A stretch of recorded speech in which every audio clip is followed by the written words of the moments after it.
G'day friends and fans, welcome to Dave Talks Off Ukraine War Update for the 2nd of July 2026. As we look at the map, we see quite a sea of red today.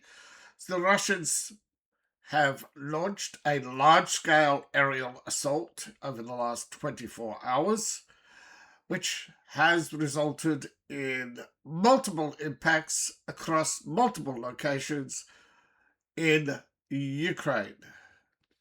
As we can see, Kiev has been hit multiple times. Now, Peskov is home to one of the oldest monasteries in Ukraine, an ancient site, over 1,000 years old, a holy site in Orthodox Christianity. Should be Christianity as a whole, but continuing on.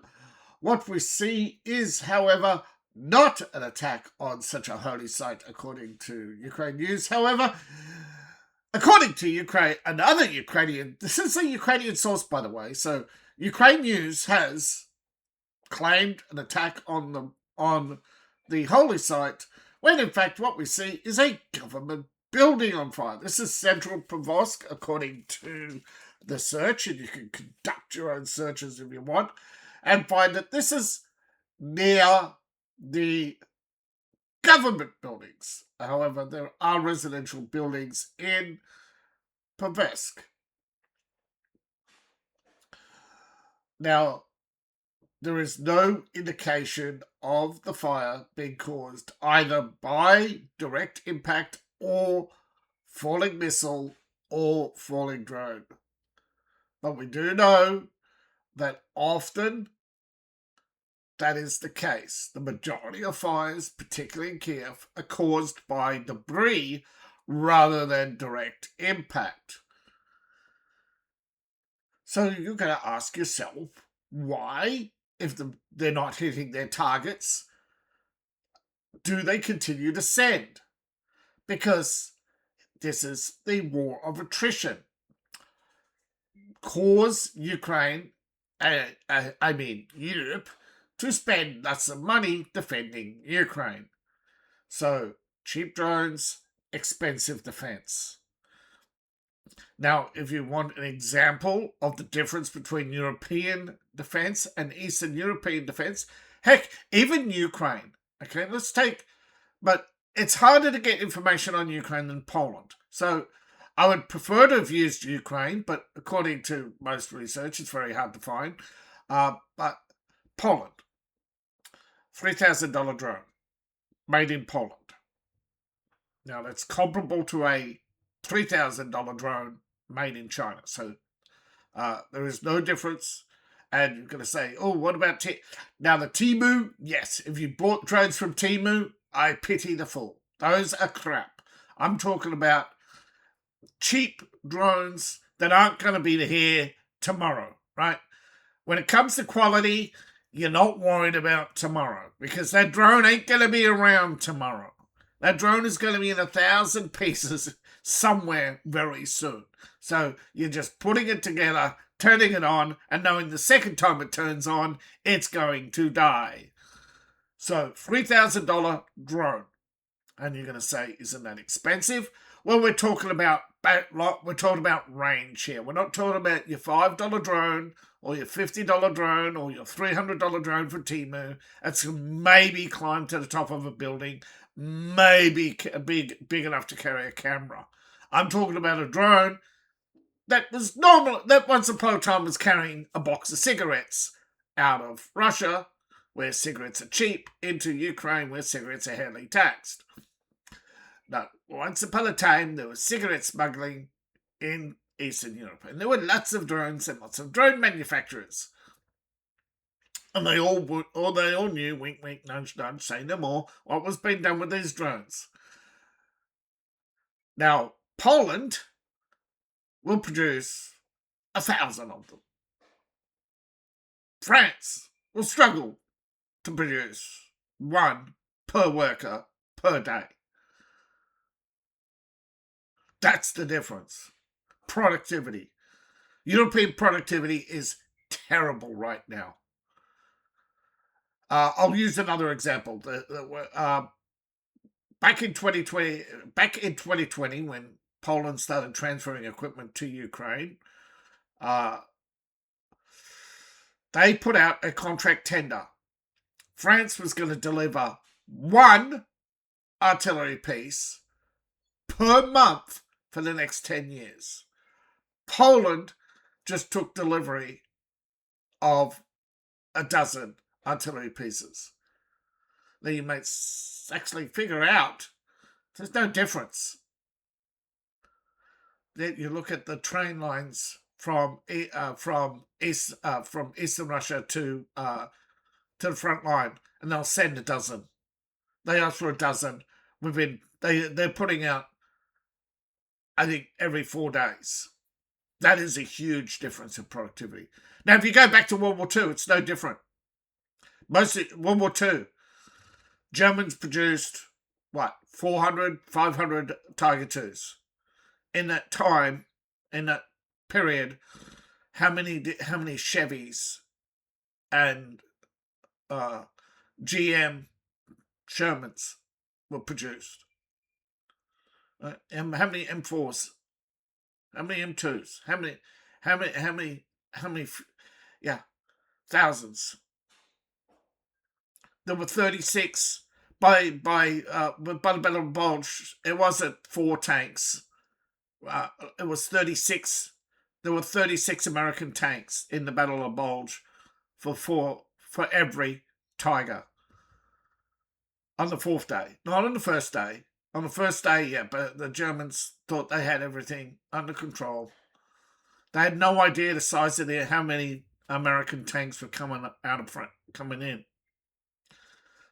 There were over 1,000 Liberty ships. And you're going to ask, how were they built so fast? Because they weren't steel, they were concrete. They were poured in days, not weeks. Steel ships took much too long to make. So they built Liberty ships because they knew they weren't going to be there tomorrow. They knew they were only on a one-way trip.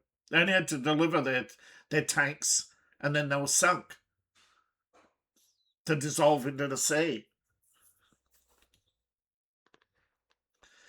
If Ukraine wants to step up its game, it has to totally change the way it thinks. Europe has to change the way it thinks about productivity. Workers take way too many breaks. Working conditions are terrible.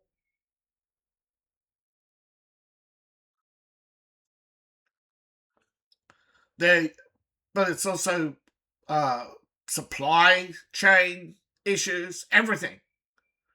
Everything is slow. Everything is methodical. Everything is checklists. Everything is CO2 output. Everything is turn the dial to 1. Reduce the amount of lighting. Reduce the amount of fans. And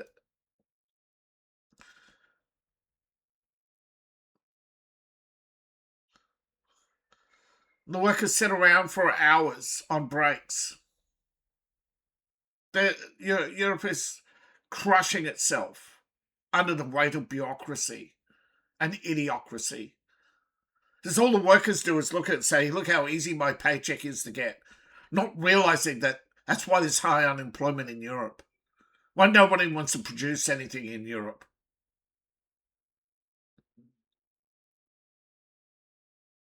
And because of this just-in-time system and their ability to get cheap ammunition elsewhere, they're not cared or scared. But people don't want the truth. They want to be consoled. They want to be told what good people they are. They want to be told that they're winning. This does not look like winning.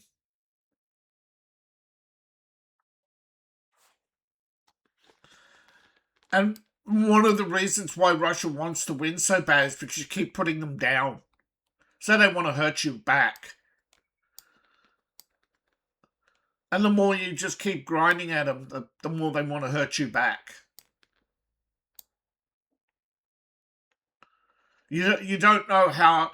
You don't possess the desire for peace. You can see it in the news every time. You can see how gleeful, and I'm not talking about Fox or Sky, ABC, CNN. I'm talking about the Western media, how gleeful they are when they say, according to reports, 30,000 Russians are being killed every month. No, that's casualties. And in fact, it's between 28,000 and 36,000. It's not average of 30. 30 is closer to 28 than it is to 36, the average between the two. What's the difference? 8. So it'd be more like 4. 28 plus 4 is 32. So 32,000 would be around the median. Casualties. Not deaths, casualties. 70%. Now, Britain has allegedly gotten Ukraine's casualty rate down. And they do that. They call them casualties, right? So they know the survivability in Ukraine was terrible. They have increased the survivability rate in Ukraine. That is a good thing. Humanitarian aid. I'm not against the humanitarian aid to Ukraine. I'm against the military aid because you're prolonging a war, you're prolonging suffering, and you're only doing it so the news media can tell you how many deaths there are every day. Just like how many people lined up every day to hear about COVID deaths under Trump. But as soon as Biden was in power, you stopped caring, even though the deaths were going up. And they were over 1 million a day in some places, like China. And it wasn't 1 million deaths a month in the US. It was 1 million deaths, not 1 million. And the majority of them occurred under Biden. This is how politically brain-rotted people are. That they don't want the truth. So they tune out, they unsubscribe, they stop listening. Because it hurts. It physically hurts them to be told the truth. But if you have the courage and strength to break through, because you imagine, right? If Ukraine had your attitude, they would have given up 2 years ago. They would have said, oh, look at the truth. We're getting clobbered.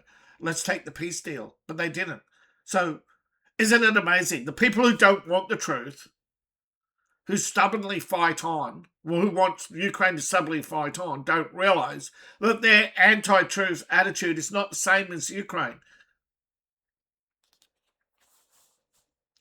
It's a weird dichotomy where the people who support the war are doing so primarily because they believe Ukraine's propaganda, that Ukraine is fighting for its life,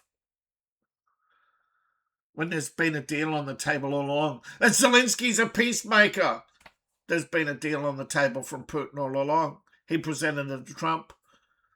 Trump rejected it, said it's up to Zelensky. Zelensky rejected it, so you can't say Zelensky's trying to make a peace deal. His peace deal is an absolute victory for Zelensky, which does not represent the realities on the battlefield. It's like Iran. Iran doesn't want to accept defeat either. Ukraine doesn't want to accept defeat. France and Ukraine are in the same position where they just don't want to accept defeat. They don't want to accept the truth, so they tune it out. But the difference with Iran is, piece by piece, Israel is killing the leaders of Iran and has killed many of them in the last 7 days, mostly field commanders. Because the inner government hides in a bunker under the Russian hospital in central Tehran. Ukraine does the same. They hide in bunkers under the hospitals, and yeah, most of the Ukrainian leadership isn't even in Ukraine. They're in Poland at Ramsfeld. Was it Ramsfeld? Zelensky comes in with the morning's choppers. This has been confirmed by French open source intelligence. So we look around the battlefield and we see the same. You've got to zoom in to actually see where the front's really going. Kharkiv got hammered. The Russians are hammering the buffer zone. You wouldn't be caring about a buffer zone if you were in the middle of war. This is end game stuff. It's called securing your borders. So what went on with Korea, and Korea and North and South decided that they were going to split the country in two. They fought to see exactly where that line was going to be, because neither side could point to a piece of paper and say, okay, we'll take it down the middle. And eventually, after a year and a half, when Truman was finally defeated and the Republicans took power, they just walked in, grabbed the red pen, drew it right exactly on the parallel and says, it's over. And within 6 months, that's exactly what happened. The guns went silent. North Koreans couldn't believe. So yeah, because Eisenhower stood up to them. And they realised that if Eisenhower stood up to them, that was it. If they kept fighting, he was going to nuke them. He said, the Russians told you, and this is alleged, the Russians told you to take 36 nukes to destroy all North Korea. That might be true. We may not have 36 nukes. You do not know that. But we have at least one, and we use it. You know where we'll use it. It'll be where you are. That's all we need. It was over. If the North Korea was going to turn, it's the same. You only need one. That's why Israel does not want Iran to get a nuclear weapon, because as soon as they get a nuclear weapon, they use it, because they know they haven't got much time before it's detected. We know they got material for 8. If the IOC says 8, it's more likely 4. They always exaggerate. Now, we know several times in history Russia did deceive and pretty much trick the Americans. But when Kennedy called Khrushchev's bluff, Khrushchev dropped the largest bomb in the world. And also, again, when LBJ laughed and said that Russian production could not keep up with the US, Russia mobilized 1,000 factories to make AK-47s, and they delivered over 2 million weapons to North Vietnam, which made its way south. At the time, the combined combat forces in the US, from the US, was only 100,000. You're outgunned, outnumbered, and lied to by several administrations. Nixon, when Nixon was first briefed, he called out their lies after having been to Vietnam and seeing for himself. And so they plotted revenge against him for calling out their lies. And the same thing's happening now with Trump. They're trying to plot revenge there. And the same's going on in Ukraine. Ukraine is trying to ditch all its sins onto Russia. They can't accept responsibility for their own actions. And the corruption inquiry into Ukraine is going ahead, according to French intelligence, that the man in Cyprus who was attacked was going to confess to stealing money and open up the Cyprus bank accounts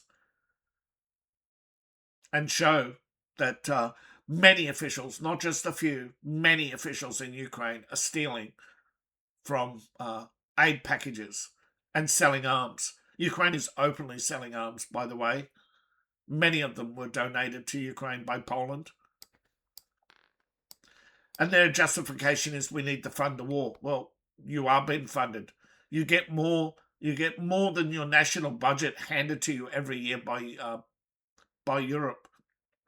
It's been shown. The inquiry has opened up that Ursula von der Leyen Macron,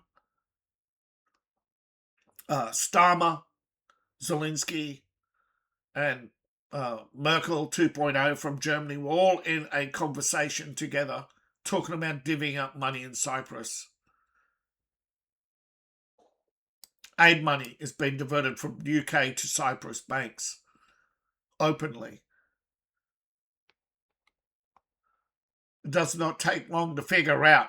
Europe is giving more than the GDP of Ukraine, yet Ukraine still can't stand on its own feet. Now, they're not losing because they're weak. They're not losing because they're cowards. They're losing because they're not able to outmatch the Russians. The Russians flanked them.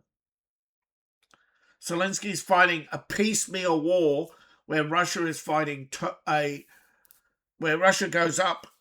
Oh, you're in this town, we attack you. Our comrades will come from the side. Our comrades will go around you. You don't patrol the fields, we take the fields. We take control of them and we slowly move up and start digging in trenches. You drop drones on a head, so now we drop 100 drones on your head. Your production can't keep up with us.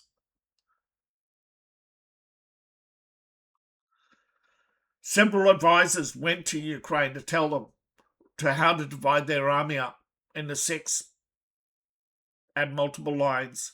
So you had choke points, right, where Russia could not, big, irregular trench lines, so that you could run vehicles behind the trench lines, spread your manpower. You just basically some point doesn't respond to radio checks. They send in drones to see what's happening. Just keep the Russians from coming to the towns. Spread out and use the big open fields of Ukraine so that they can't flank, so they can't, piecemeal up to you. By fighting the battle in towns, they're creating unnecessary destruction. They should be preventing the Russians from getting to that point. Because once you're confined in the towns, then the Russians can use its great... and the Russians don't have greater numbers, by the way. Ukraine does. Russia's limited itself to only a third of its army. And time again, the smaller force is winning because it has more mobility. And yes, you will see videos where most of the Russians are sitting in trenches. Those are the defending lines, right? When the main assault forces fail or the Ukrainians counterattack, it's the defending lines that take the brunt. But they're paced irregularly. So even if the Ukrainians go between them, they go around one, but they're running into another.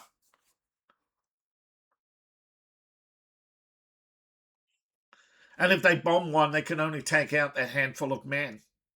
That's why the casualties are so low. They're so spread out. You try to go between them, you're in two crosshairs from 2 trenches, spread out over large distances.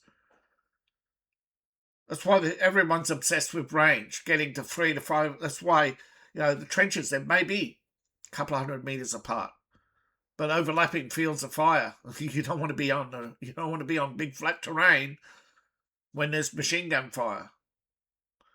And you would get exactly like World War One, where the trenches bogged down. Only this time, again, the Russians would take the pragmatic approach, which they often do, and accept that they can't go any further.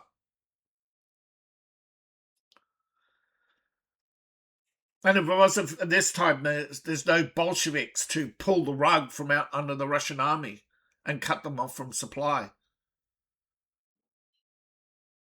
So the Russians are gaining ground because the Ukrainians, the moment they come under too much pressure, want to fall back to their trenches in the towns and their bunkers. And we've seen it.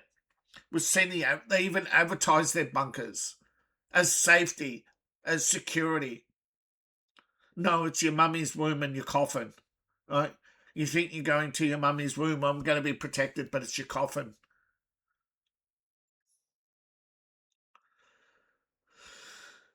You want to look at mobile infantry, look at pattern, make the enemy uncomfortable. And that's what Putin's doing. He's making the Ukrainians uncomfortable. And Ukraine has to turn that around. Stop falling back to the trenches in cities. Stop holding the line at cities. Hold the line before the cities. And if a city falls, you double your manpower behind it. And you put everything into these irregular lines that many American colonels who've actually done this successfully have told you to do. Repeat their success. Heck, even the Poles have given up on trying to advise Ukraine because everything they've told Ukraine will do the opposite. They're like a child. I know more. No, a tween. I know better. Well, you don't. Your total victory. What's Ukraine's total victory plan? Anybody know? Because I've actually told it to you twice. Attack Crimea. Attack Crimea. Though actually the first one was inflict 50,000 casualties on the Russians a month. They failed to achieve that. Even Sky News, who gleefully reads out the casualty list. 36,000. Oh yes. 36,000 dead Russians. Yeah. Oh, we got him now. We got Putin. Oh, he's going to be crushed. Oh, Putin's so devastated. No world leader. Heck, I've marked Zelensky for his emotional outbursts. Most world leaders don't have them. They're emotionally stable. They don't look at a setback as, oh my God, it's all over now. That's why Zelensky's 50,000 plan didn't work. Because the Russians just said, okay, we'll close the gap. If you're going to open up with weapons of mass destruction along the front, you're going to kill your own men. So Zelensky couldn't go with mass bombings along the front line. So then what? His second attempt, we'll cut off Crimea. Now Russia's building, 30, 40 citadels along the line of their coast. And what's happening? The drones aren't getting through. More and more of them. The 350s, 400s, missile batteries as model. And what's happening? The Ukrainians are spending millions of dollars trying to isolate Crimea on these drone boats. And they're not even getting halfway across the Black Sea anymore. You notice they're not talking about the drone boats anymore, and they're huge successes because they're not. There are attacks on Russian shipping. You heard it. They got a few. I think, 3 tankers? But then Germany told them to cut it out because it's a war crime. It's their civilian ships. They're not Russian military. They're not warships. Most of them were grain ships going to Africa. Yeah. You can imagine the Africans, how they feel right now about Zelensky sinking their grain that they paid for and can't get insurance for, and that Ukraine won't cover the cost.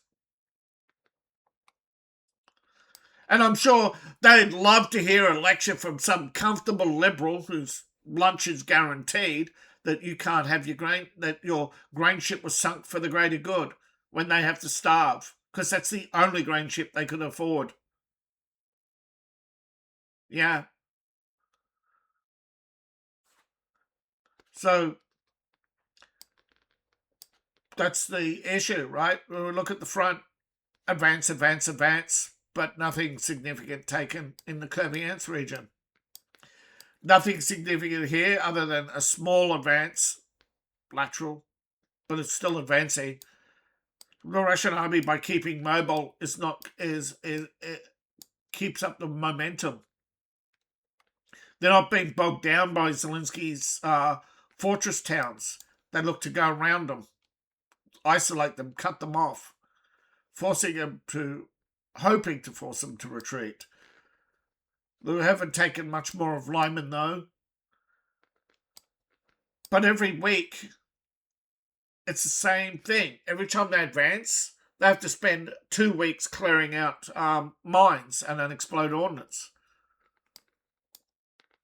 That's why, and infiltrators. That's why you got red lines behind the lines, because infiltrators. But as I said, they go around. The territory that Ukraine denied was captured. Look at that.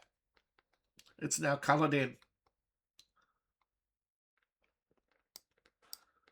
The Russians are getting ready to lay siege to Moldova. They'll swallow the rest of this soon and be up to here within a week or two.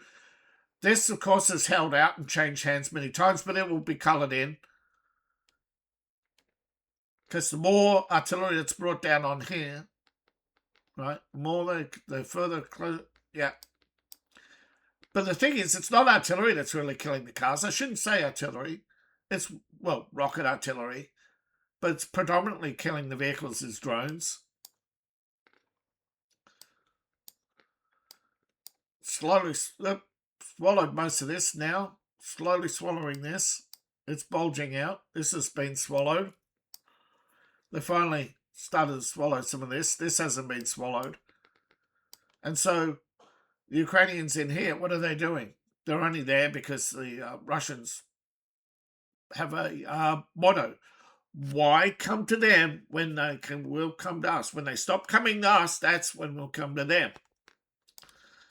And so a little bit of Koshnikovia has opened up, but at what cost? Other areas are closing off. The street battles continue.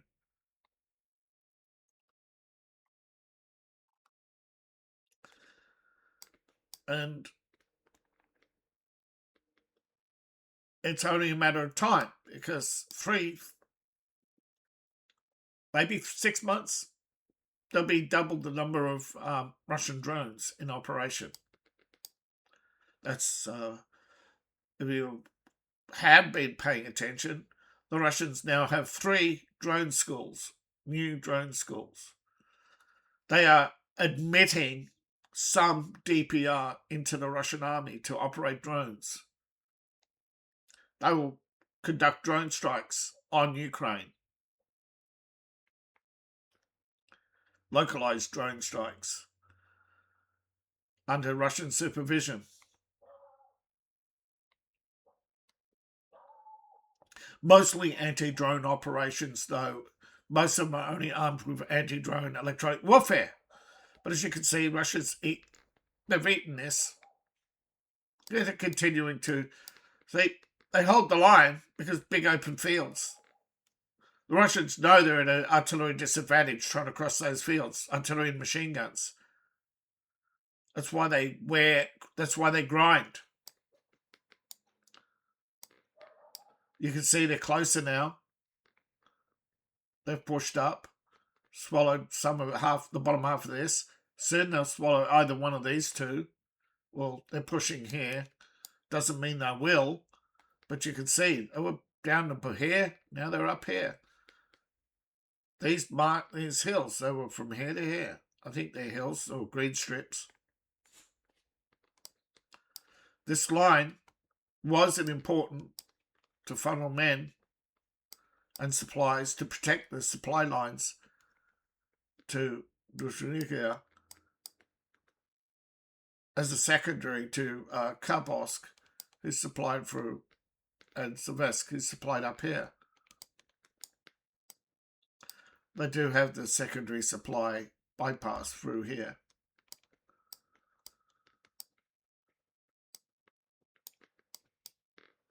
The Battle of Davulia, look, see, they're coming around. They are forming the cauldron. Still pushing here. There are still areas where the Russian tactics are not as successful. Again, you look at big open areas. Everyone knows, well, the Russians and Ukrainians both know the big open areas is where Russia is at its weakest, where they're most vulnerable, where where there's nothing to hide, no cover. They can't sneak up at night. Which is why bogging down in towns is dangerous. You should be at least a kilometre ahead of the town. You should be at the edge of the open fields in irregular lines. And 800,000 Ukrainians, close to 1 million. Now, I'm not saying this is true or not, but if there's 2 million Ukrainians out there, and if they are and try to force them to defend Ukraine, it's not going to work. But if Ukraine was effectively defending Ukraine, it probably would work. They would come. They wouldn't have to be forced. I think they object, and I don't speak for Ukrainians. I don't think the articles I read speak for all Ukrainians, but at least some Ukrainians won't defend this regime. They're saying that this war is no longer defending Ukraine, it's defending the reputation of the regime. The regime believes that its ideology, its Ukraine first ideology, its de-Russification policies have to be won on the battlefield. Because Ukraine's future is being the sky shield of Europe, the bulwark against Russia. So they want to cash in on a second Cold War, if you haven't figured that out. And a lot of Ukrainians don't want that because they know how the cost and toll of the Cold War, the paranoia, the arrests would come back to Ukraine. The mass arrests that have already happened under Ukraine. 100,000 a month are arrested and interrogated routinely for questionable anti-Ukrainian activities. And what are questionable anti-Ukrainian activities, you might ask? Doing anything that upsets Zelensky. It's like all the arrests that happened under Obama. You don't hear about them. You only hear a few of them, I mean.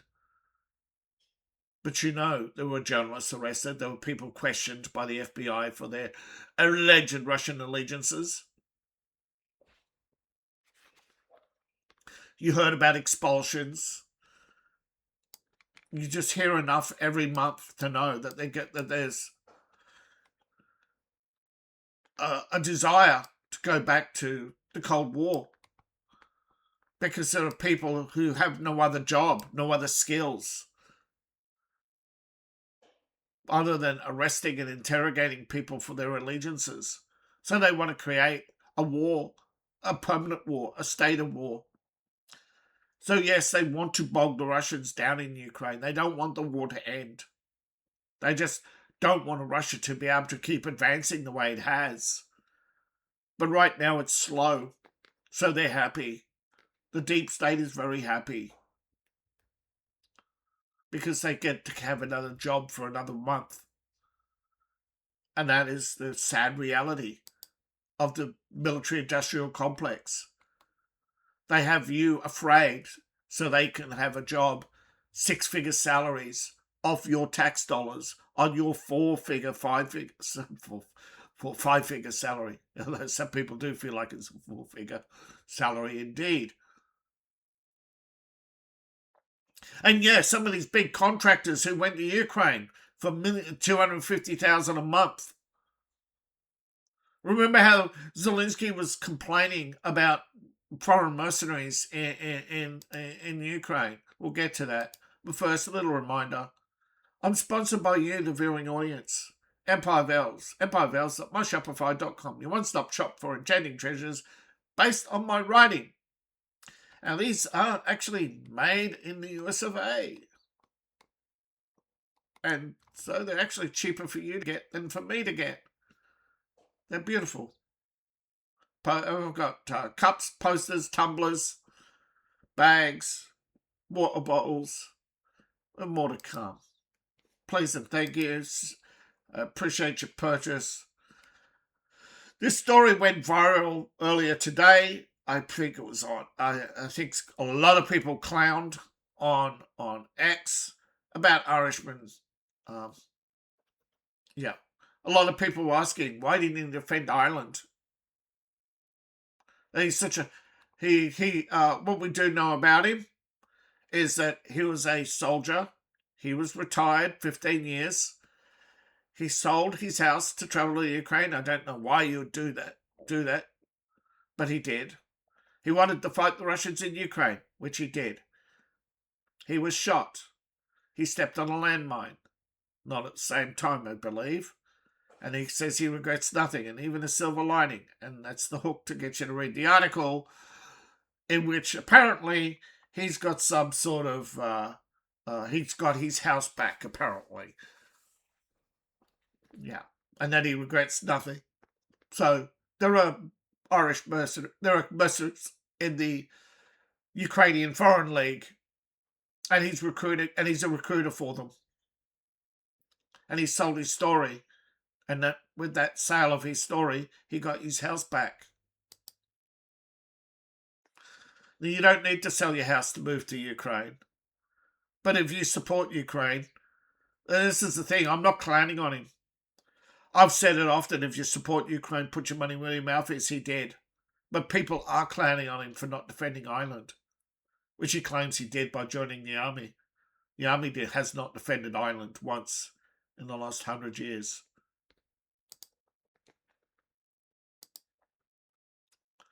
Prove me wrong. Now, I'm anticipating. I'm not talking to someone in my head. I'm anticipating what people would say to me, because that's what I do. I'm a conversationalist, but people won't have a conversation with me because I'm ahead of them. They keep claiming I'm a Putin bot. If Putin bot is telling you how to win the Ukraine war, yeah, that's the irony, because they don't watch. That's right, they don't watch my videos. This man is the problem. Look at him. Contempt. If you can't tell that expression is contempt, that he is not happy to be asked about this question, then there's no helping you. Because you're behind the curve. You're not in it. If you're serious about defending Ukraine, you have to realize that he is the problem. Look at him. He's a black shirt. Him and his friends are all wearing black. All the same uniforms. All the same gold leaf glory that you see. The same milk cream decorations as the Kremlin. The same gold leaf as the Kremlin. The only difference is they're wearing the black. They're all wearing black. They all have the same beard, cut the same way. They have their hair all cut the same way. If you can't see the lack of individuality, the contempt they have for the people. The bombing of the Nord Stream pipeline has been ruled by German courts to be a war crime. The only war crime recognised so far in the Ukraine war conducted by a Ukrainian. Now, Russia has seized 84 square kilometres. That's not much. That's you can consider, though, most of Ukraine are only tiny towns with 50, 60 buildings. Most of its cities are less than aren't even a million. They're 100,000. They wouldn't qualify under the modern era as a city. But they claim that Ukraine defensive liberated areas and that the territory for Russia is net negative. No, it's actually, according, the Institute of Study of War, they're trying to, deep state. It's actually Deep State is a Ukrainian organization, and they're quoting, Russia has increased by 4.4%. That's exactly right. The rest is all fluff. Okay? Without the areas that Ukraine has held or taken back in, I can show you where they are.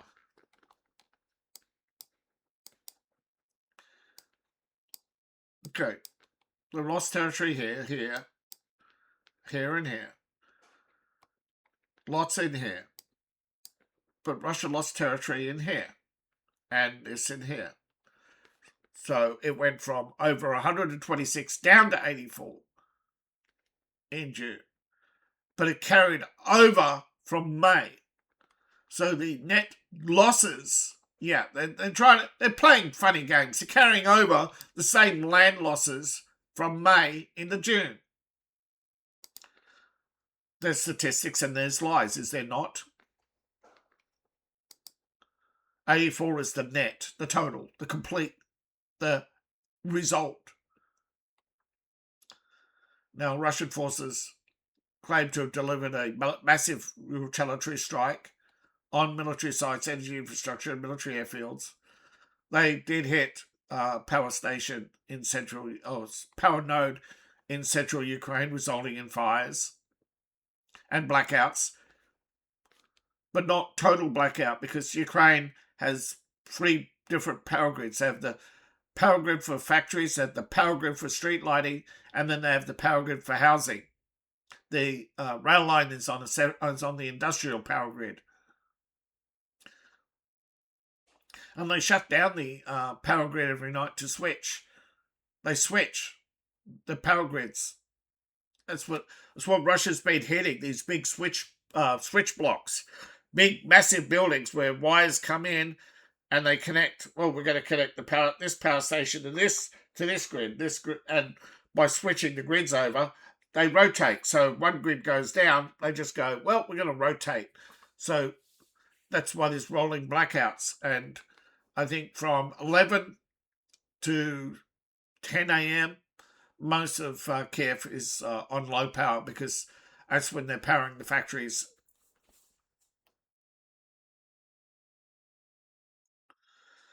And Russia can't hit them all because they're hundreds of small factories instead of large factories. But Russia, like Ukraine, often uses stock footage, often cites the same targets over and over again. They only hit the same targets over and over again. They rarely deviate. Every month they hit the same targets, they rarely deviate. It's just in which order on which days is the only deviation. And they deviate because Ukraine has to keep moving its resources to defend. Ursula always lying. Is not an excellent liar. She's just protected by the establishment.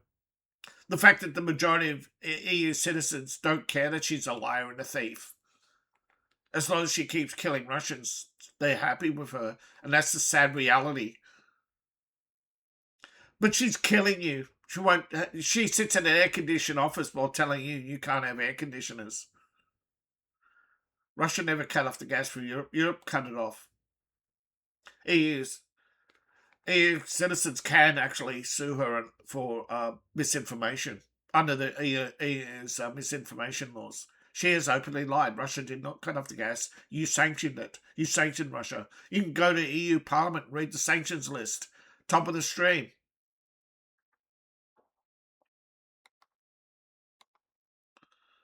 Russia actually admits the drone strikes on Russia. Ukraine doesn't. That this to this detail.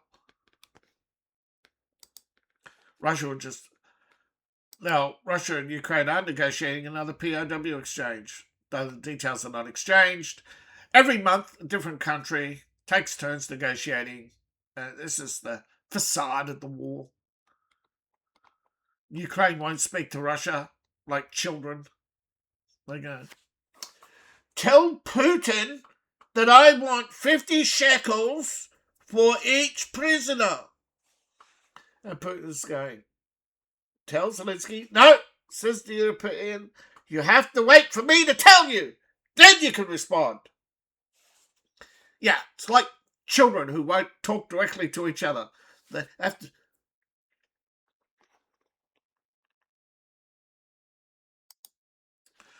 Yeah. Now, Western media have only reported this, I think, in FT. And I think this is almost word for word from, no, not FT, sorry, what's the German? Is it Der Spiel?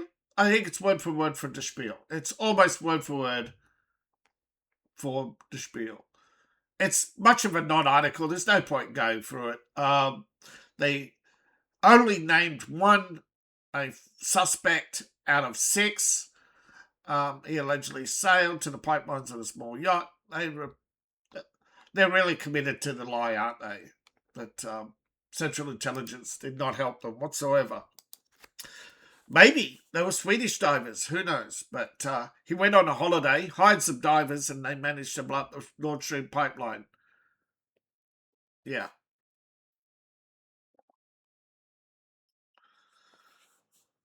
Now, Russian forces taken a small town of inconsequence in Kharkiv and put out numbers which mean nothing to people. So you can't really criticize. But the thing is, if Western media were true to the values of liberalism, they would be impartial.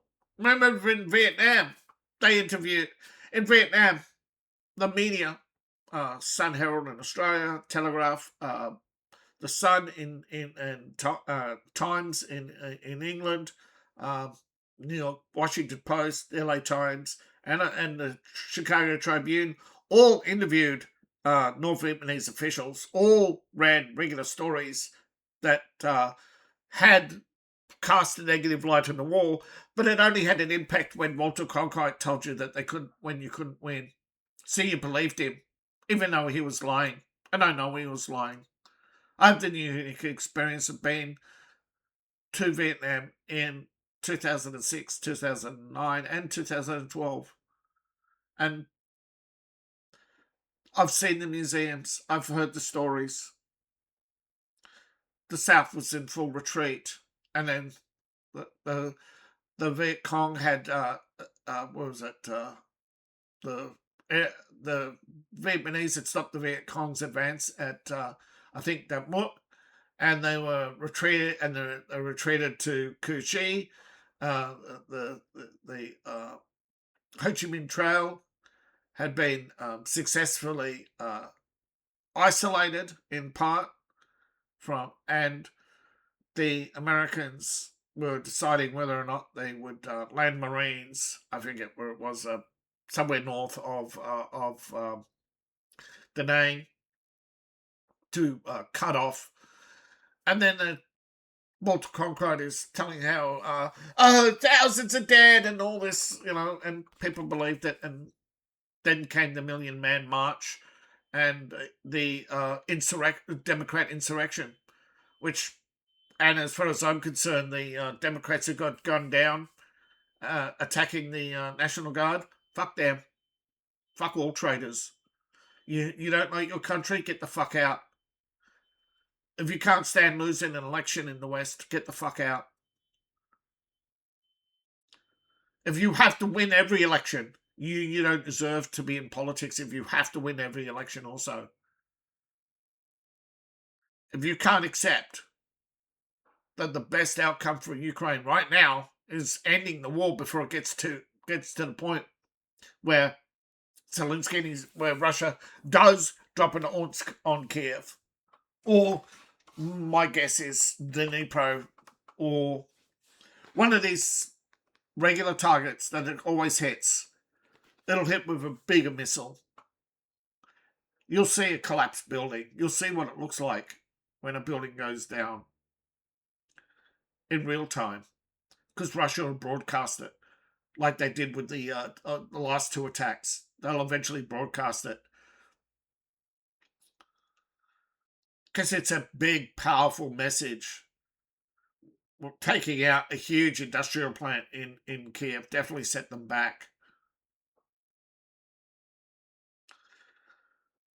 Airports, I don't destroy an airport. They're not that.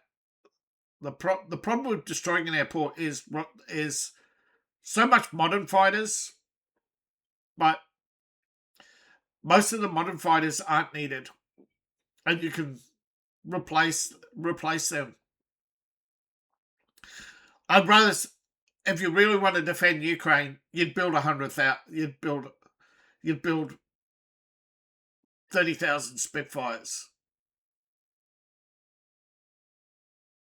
Faster and easier to train. You can have pilots up in 3 or 6 months, like they did with the Poles. Actually, 6 weeks.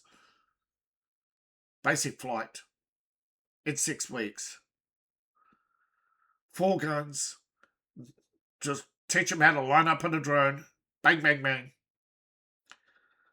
Leave the missile defense. Leave missiles to missiles. Leave high altitude stuff to the high altitude fighters out of the rear, or high altitude intercepts through missiles. You bring the war to the halt that you want and need. But Europe would rather spend 127 billion a year on Ukraine. That's more than any other nation it's spent money on. The Ukrainian bill is already close. Going to end up over $1 trillion. And that's what they want. They want their Marshall Plan. They want their revitalization of Europe. They want to bleed America dry of $1 trillion to rebuild Europe. But they don't want to have the devastating war, just the long, protracted disaster.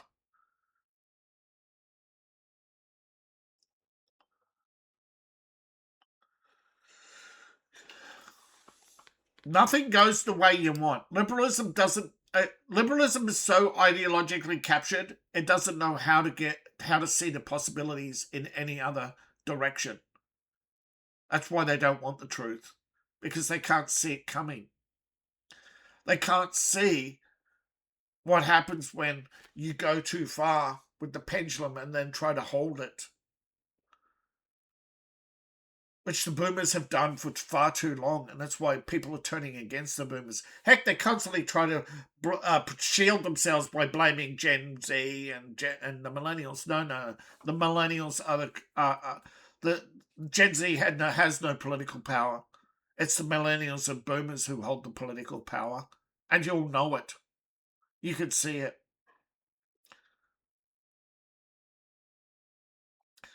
Why would the millennials align with the boomers and have? Because the boomers had the wealth of the Gen Z and the millennials knew that they would inherit it. Skips a generation. They're sucking up to wealth, yeah, peddling influence with it because they think that the power is more important than the wealth. So they're bankrupting their own countries to peddle influence in other countries. But what happens when that money runs out, which it will? What happens when Europe can't peddle influence to Ukraine? They'll pivot back to China or India. Remember, when China abandoned them, they tried to pivot to India, and Europe stepped in. They only left Russia because Russia couldn't afford to give them the luxury they wanted. So don't think for a second that Ukraine is your friend, that all this influence you've bought is going to last. Zelensky will turn on you on a dime, or a shekel, or a gold mark. Sorry, not a gold mark, a gold rupee. Heck, the reason why so many people don't want to commit to Taiwan is the fear that Taiwan will turn on a dime. But if the Southeast Asian alliance holds, then yes. If Taiwan's loyalty is not based on wealth or power, but friendship, yes, that is a power. Well, Ukraine is not based on friendship. And I'm warning you now, they will turn on you. Because that's what they've done it before. They haven't learnt to be your friend. They won't be your friends. But unfortunately, in liberalism, they're so naive. They're such people pleasers. Whenever someone tells them something, they believe it. Oh, I want them to be my friend so much, I'll believe everything they say. So they do. They have that child's attitude. Like like most of Europe are infantile anyway in their politics. They're black and white. They think that by putting on a white hat that they're good people. And moral ambiguity and grey and shades of grey are just words to them. They don't understand it. That they're in that grey area and they don't get it. That you can't do bad things and get good outcomes. Outcomes are defined by the means. The means do not justify the ends. And that is where Europe is trapped ideologically. That they can't get out of that left-wing thought bubble. They have to suffer. Those who suffer do. Almost. This one Irishman obviously suffered and didn't learn his lesson.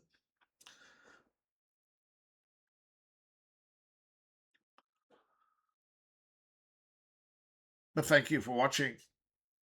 If you made it this far, you're amongst the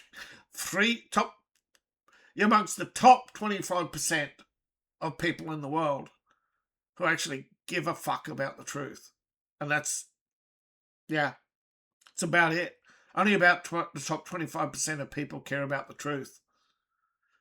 Because they want to make informed decisions. They have long-term planning, long-term thinking. And they really want outcomes that benefit them and their country. They don't care about foreigners because foreigners should be taking care of their own business, not relying on you. Foreign aid is a foreign concept. Influence peddling. Any smartass who's ever been through high school knows that influence peddling doesn't work. It says you run out of friends when you can't host that party. Your girlfriend's only your girlfriend while your football fame lasts. All those things teach you the valuable life lessons to start filtering people out, and you suddenly realize that the majority of people in your life are not good people. They're selfish. Yeah. And they use people. And that's where it is. It's a relationship with the United States and Europe. Britain could have everything right now that America has and more. Britain could be the shining light of the Western world. But they chose Europe over America. Unless they're dragging themselves down on purpose because they want to please a God who doesn't answer back. So they sit there and look at their Bible and think, oh, it's telling me to give up everything. No, it's not. It's such a twisted interpretation of Christianity at this point.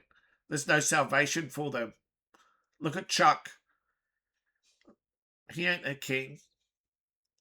He ain't a monarch. He's not a leader. He's a puppet. A childish, infantile puppet. Thank you for watching. Please like, share, subscribe. Please support the channel. You support me on Ko-Fi, Patreon, buy my books, buy my merch. All my links in the link tree, description below, in my profile. Scan the QR code on screen. Appreciate each and every one of you. See you in the next video. Bye for now.